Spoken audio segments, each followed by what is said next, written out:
Ang isusunod po naman, ito ang medyo may kahirapan, yung ventilator. Kasi po pagka dumami ang napunta sa ICU, dadami ang demand for ventilators. Ano? And at present, number one, the average number of ventilators in small hospitals is really very, very small fraction of what is really needed. And secondly, bigla pong humirap mag-import ng ventilator kasi nag-aagawan sa supply ng ventilator. So we have this project called Ginhawa, and actually we are already undergoing the final production of the 3 prototypes, and hopefully if the prototypes will work in our test patients at the ICU, we can continue with the mass production. Meron na rin pong mga identified electronics companies that are capable of producing this. Nagtawag na kami ng ibang gustong mag-develop, hindi lang yung UP Manila. So, nung pong Tuesday ay, Friday ay merong nag-attend na at around 8 other interested groups to do the ventilator research. For example, ang Don Bosco po, ang Mapua, okay, ay nag-propose din sila na sabayan na sila. Hindi naman kailangan isang grupo lang po ang pwede namang sabay-sabay. For the mobile clinic for LGUs, mobile clinic is a self-contained vehicle equipped with a medical team that can provide healthcare services. And mobile clinics may be a flexible and viable option for treating isolated and vulnerable groups, especially during the enhanced community quarantine. The setting up of mobile clinics in LGUs should follow these considerations. But before I enumerate what these considerations are, Mr. President, the provision of mobile clinics is already being done by the local government units, governors, the city mayors, and the municipal mayors as well. Anyway, the considerations in setting up mobile clinics are the following. The doctor consultation setup must include use of face shield, consultation booth with protective plastic coverings. Healthcare workers, doctors, nurses, pharmacists, dentists must follow the 1 meter distance from patients and wear face masks during consultations. Presence of security personnel is essential to control the crowd, specifically the patients seeking consultation.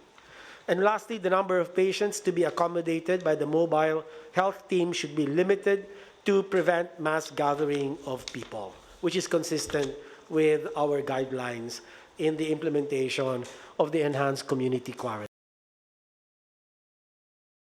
Humingi po ako ng certain essential information sa Bureau of Immigration regarding yung actual na arrivals and departures plus yung mga carriers that continue to operate. Baka po ang Department of Foreign Affairs at saka ang Department of Tourism ay meron din pong sariling data. Pero meron po akong gustong report very briefly as to the status of international travel based on data supplied by the Bureau of Immigration, sir, if you don't mind. So, sir, although on a limited scale, patuloy pa rin po ang arrival at saka departure ng mga international passengers. Yung po mga parating, Mr. President, ang classification po nila, definitely yung mga overseas Filipino workers, seafarers, mga returning Filipinos po, mga returning residents, foreign spouses po nito mga bumabalik na Pilipino, pati po yung kanilang mga anak, diplomats, and also foreign crew na mga aircraft, vessels, and so forth and so on. Yung mga palabas naman po, yung mga departure, ang profile po ay karamihan mga overseas Filipino workers pa rin po na inauthorize natin na mag-work abroad. Mga permanent residents po abroad na mga Filipino, pero permanent residents abroad po sila. Student visa holders, at saka siyempre po mga foreign nationals who want to return to their countries. For the period April 1 to 20 po, itong present month, ang overseas Filipino workers po na dumating ay nasa 16,744. Yun po namang umalis, palabas, na OFW, konti lang po ito, based on data ng Bureau of Immigration, 851 pa lamang po. Doon sa buwan na yon, itong April 1 to April 20. Yun naman po mga non-OFWs na Filipinos po na dumating, marami po, 27,062. At ang umalis naman po during the same period ay 4,164 lamang. Ngayon po, commercial flights ay nagpapatuloy pa rin po, pero on a very, very limited schedule ang kanilang arrivals and departures.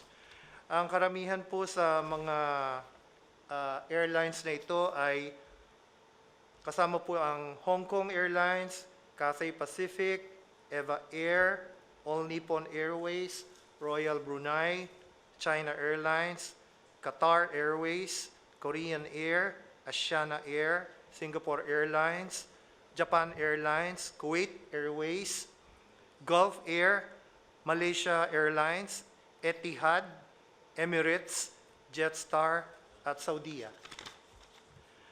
Yun pong marami pong nagkaroon na repatriation flights para po doon sa mga foreign workers natin na kailangang ibalik dito sa atin or gusto na pong bumalik sa atin. So marami rin po yung bumalik na by way of repatriation.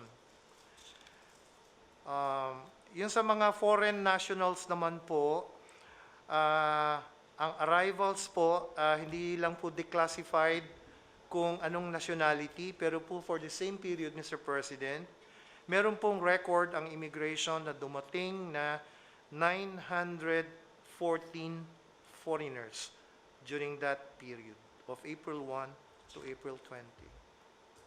That's the report of the Bureau of Immigration, Mr. President. I don't know if DFA or DOT would have something to add to this information.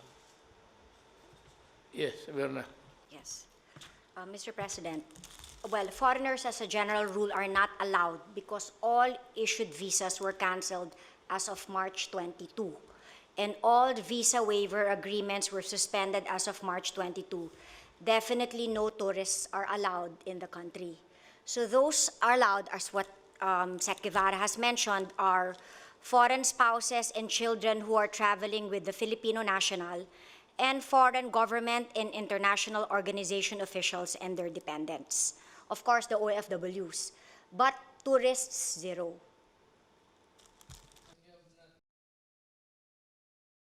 Good evening, my countrymen. Nagpapasalamat ako sa inyo for heeding the warnings of government na mag-quarantine kayo para maprotektahan ninyo yung sarili ninyo at yung kapwa-tao ninyo kung maglabas kayo at makahawa. And also, I'd like to thank my gratitude to the uniformed services natin dito. Air Force, flying almost with non-stop, delivering the medicines and medical kits required, and for the Army for delivering also in company with the government workers yung mga tulong ng pera, pati yung mga pagkain. Again, it is a sad thing to know that yung mga sundalo ko pinagpapatay while even doing the most honorable task of accompanying the government workers delivering money and the food. I'm so sad about this development, but there will always be a time for reckoning. There is no more peace talks to talk about. I am not, and I will never be ready for any round of talks. Kasi simply the NPA, the Communist Party of the Philippines, has no respect either for their spoken words or in their deeds of killing soldiers who are on humanitarian missions. Now, kulang pa tayo, we are still in the process of magbibili pa tayo ng maraming personal protection kits for our frontliners at ating mga medical people.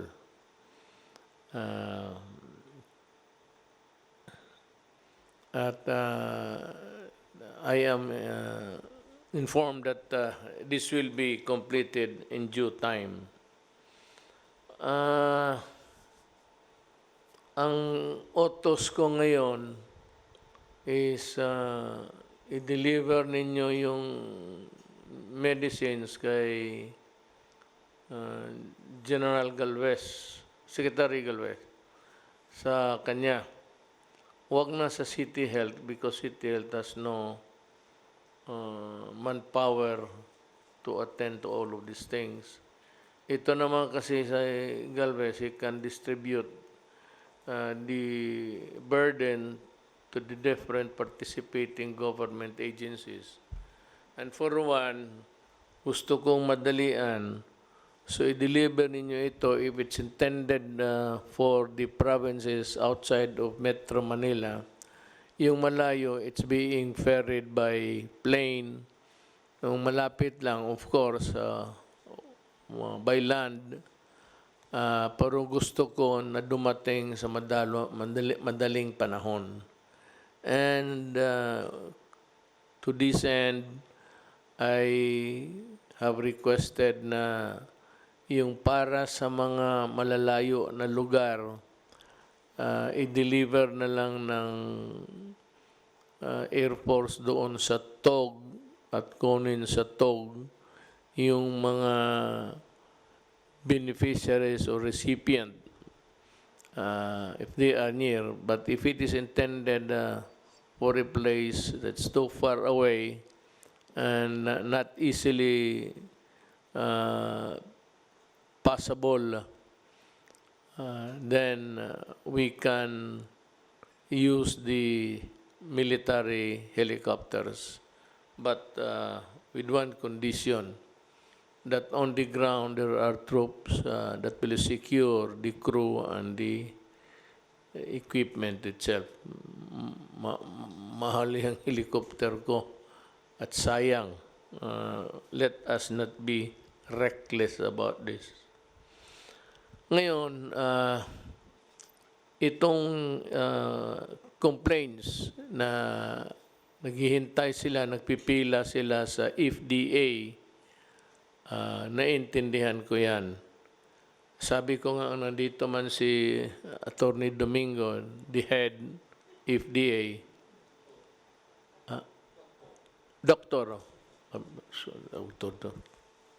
Doktor pala ito, sige ako, kanina pa ako sabi, Attorney, mukhang abogado ka kasi.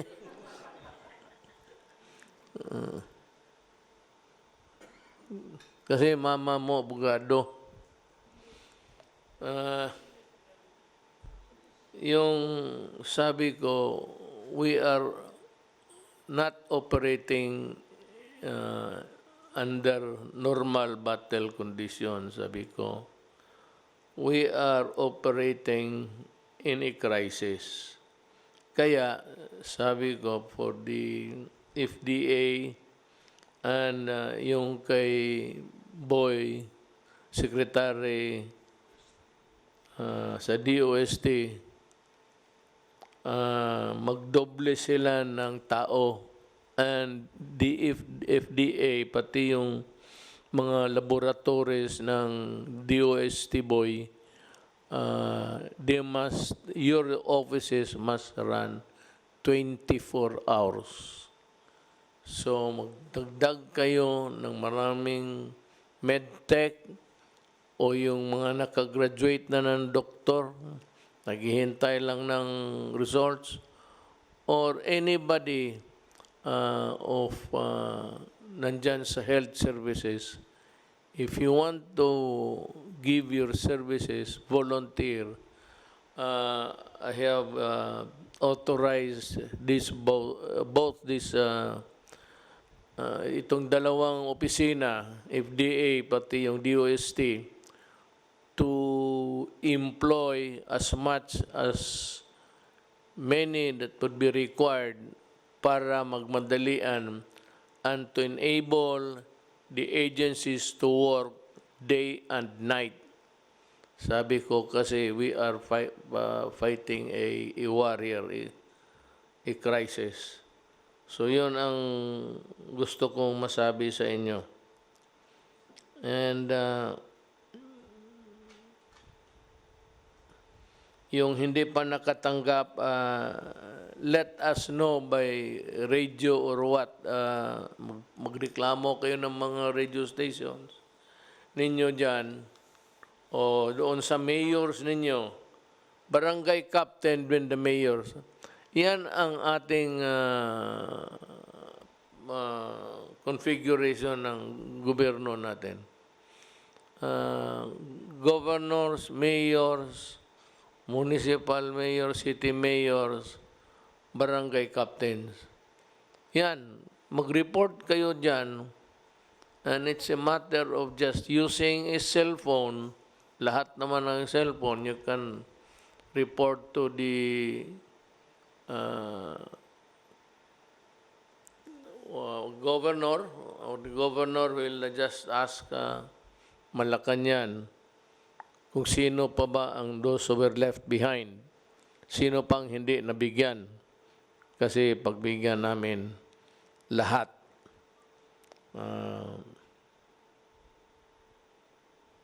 Itong sa transportation that would allow movement sa mga tao in areas under general community quarantine. Pero maghintay kayo sa final orders kasi pinaplansya pa namin to. Yung mga tindahan, yung mga bazaars, mga malls, big or small, it behoves upon you to see to it that the workers are protected. Meaning to say that the sanitation of the place must be guaranteed and that the employees are provided with durable and workable masks. And aside from sanitizing the place every now and then, you ask us to open, we agreed, but there are the protocols to be followed. May not immaculately clean, but just sanitize it for COVID not to thrive. Tapos, endangering your employees. Now to the PNP, marami yung makita mo ngayon kasi kukulang ang sakyan eh. But there are people who are forced to travel for a host of reason. One is nagkasakit, gusto pumunta ng ospital. One is wala talagang masakyan. Tapos may babae, matanda, bata, o kaya babaeng naglalakad. For all you know, she might really be a worker, a frontliner, or whatever. Lalo nga walang masakyan, the police must stop at pasakin ninyo itong mga babae na ito, ang mga tao na ito, at ihatid ninyo sa lugar nila. Total, kung hindi, kung malayo pa, ikarga ninyo, bring her to the boundary of the next barangay where she lives at tumawag kayo ng police doon, ipasalubong na lang and for that police there to complete the journey of the whatever. Lahat yan, mga matanda, lalo na may mga sanggol dala, mga babae sa gabi, naglalakad, tapos madilim, ganon. They must be provided with transportation, and that is the transportation of government. Baski karamihan dyan, pulis. Huwag kayong mag-atubili kasi ang gasolina mura.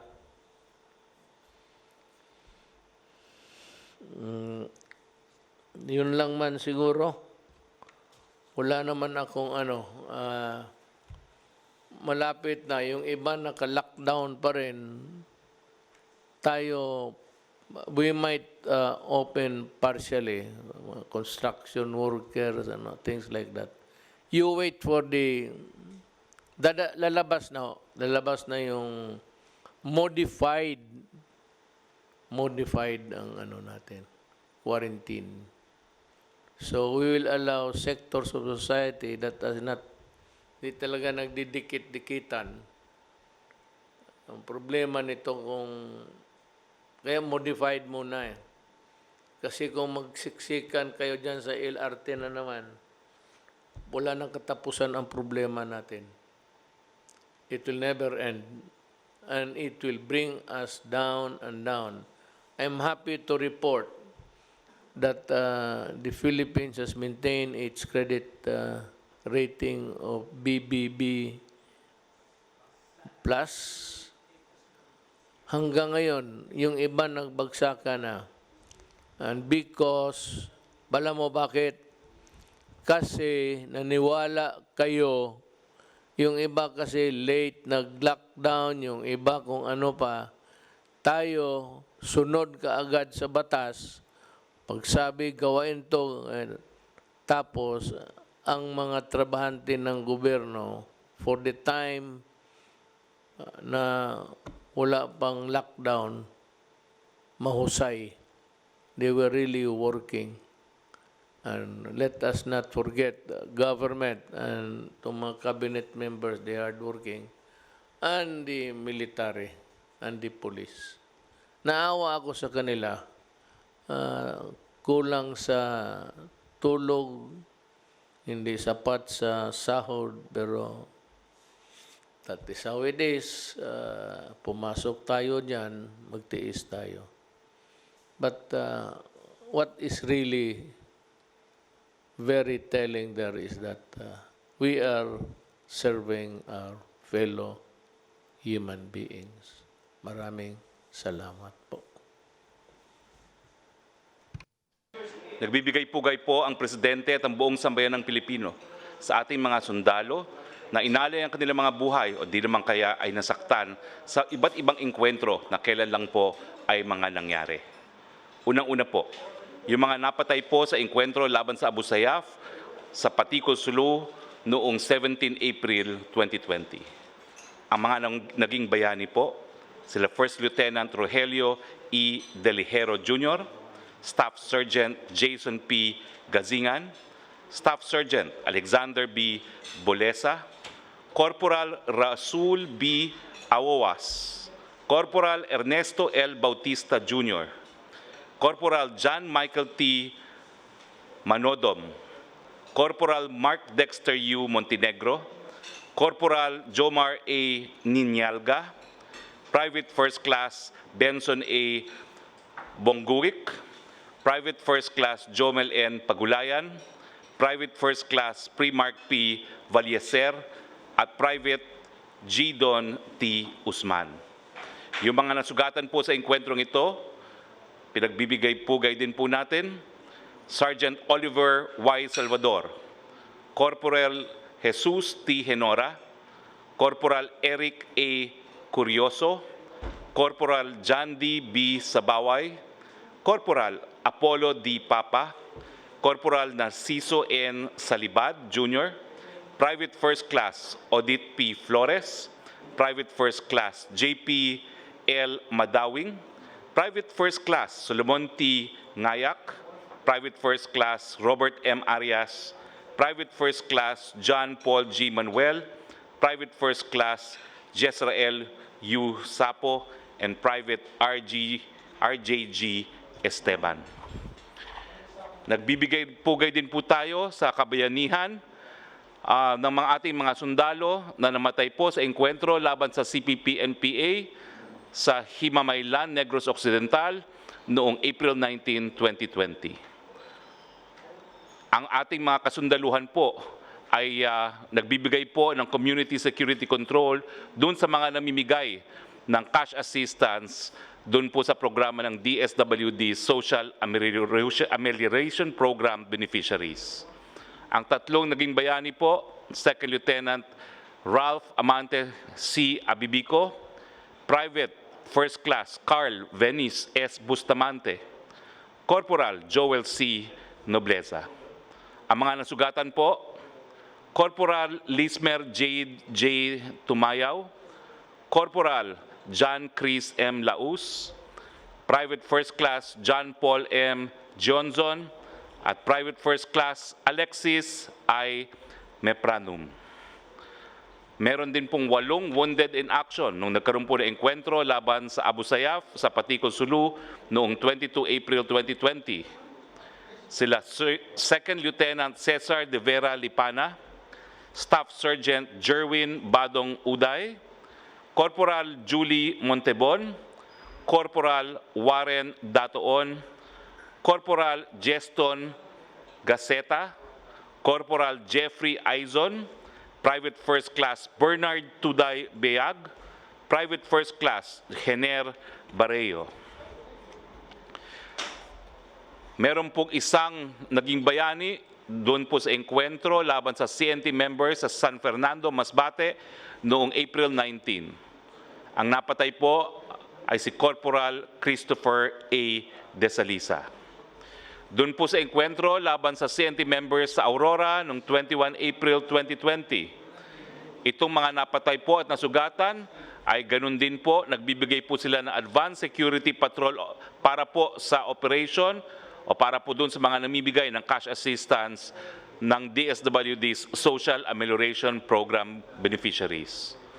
Ang mga namatay po, Private First Class Jackson M. Malyari, Private First Class Ken Lester L. I. Sasapan, at 3 pong sugatan, Second Lieutenant JVS Sagragaw, Corporal Rondi D. Polancos, Private First Class Clarence N. Urpilia. 2 pong nasugatan doon sa engkwentro laban sa CNT members sa Paquibato District, Davao. Ganun din po, sila po'y pabalik na sa kanilang base matapos po bigyan ng security yung mga namimigay ng cash assistance ng DSWD Social Amelioration Program beneficiaries po. Ang 2 nasugatan po ay si Sergeant Gerald L. Ignacio, Private First Class Ryan John D. Binasbas. 2 rin po naging wounded in action doon po sa engkwentro sa CNT members sa Victoria City, Negros Occidental noong 24 April 2020. Sila po ay si Corporal Rami Chife, si Corporal Louis T. Maghanoy. At isa po ang naging wounded in action sa isang police operation doon po sa encounter with unidentified suspects in Barangay Rizal, Monreal, Masbate. Sila po'y pinaputukan, siya po'y pinaputukan matapos po bigyan ng seguridad yung DSWD employees na namimigay ng Social Amelioration Program sa mga beneficiaries. Ito po si Police Corporal Romel A. Bartoloy. Nagpapasalamat po kami dun sa ating mga bagong bayani at pinararating po ng Presidente at ng buong sambayanan ang aming pakikiramay sa mga namatayan at ang pasasalamat po ng buong bayan. Nagpapasalamat din po kami sa mga iba't ibang mga gobyerno at pribadong mga organisasyon na namigay po ng tulong sa ating bayan dahil nga po dito sa COVID-19. Ito po ay ang gobyerno ng Republic of Korea, ang gobyerno po ng United States of America, ang Ministry of Health ng Government of Brunei, Ambassador Wang Xilian ng China, International Atomic Energy Agency, Asian Development Bank, ang Taipei Economic and Cultural Office, si Senator Win Gatchalian at ang kanyang pamilya, ang Okada, ang Soler, ang Asian Gaming, Mr. Charlie Gonzalez, Mr. Simon Paz, ang Dating Daan, Ms. Grace Tan ng Jollibee Food Foundation, si Kenneth Yang po ng McDonald's Kindness Kitchen, si Frank Lau po ng Gloria Maris Green Hills, Mauro Agustins and Jerome Tuguin of KFC, si Dr. Jaime Cruz, ang Modern Cancer Hospital ng Guangzhou, China, ang Koho Kunshin Kokuakai Social Welfare Foundation, ang National Radio and Television Administration ng Fujian Provincial Administration of Radio and Television, Guangzhou Radio and Television Station, ang Joint U.S. Military Assistance Group, ang Federation of Indian Chambers of Commerce Incorporated, Federation of Filipino-Chinese Chamber of Commerce and Industry, ang Sichuan International Expo Group, ang Project Ugnayan, Bloomberry, Globe Telecoms, Metrobank, Coca-Cola Philippines, ICTSI, Andrew Tan Group, Megawide, Pepsi Corp, Fastel Service Inc., Nature Spring, Trend Micro, Taiwanese Compatriot Association of the Philippines, Hytera Communications Corporation, Beco Philippines Corp., Otsuka Solar Philippines, One Marikina MRRD and Lions Club, Philippine Kipao Cultural Association, Philippine Rovin Development Corporation, Diamond Motors, Road Engineering Association of the Philippines, Wilcon Depot Inc., Pilipinas Shell Foundation, Korea Quality Assurance, Shanghai Nanjiang,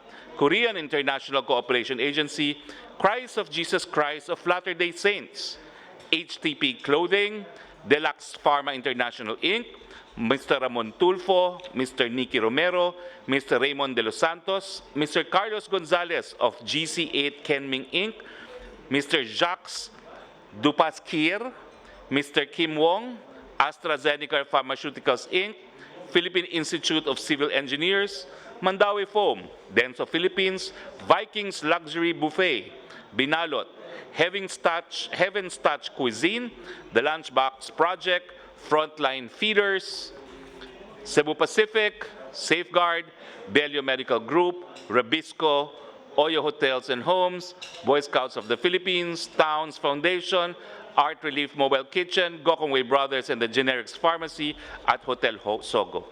Imposible po siguro na pasalamatan namin lahat ng mga tumulong sa ating bayan ngayon, pero nagpapasalamat po ang ating Presidente at ang buong sambayan ng Pilipino sa inyong tulong. Nagpapatunay po yan na kakayanin natin to dahil meron po tayong bayanihan. Maraming salamat po.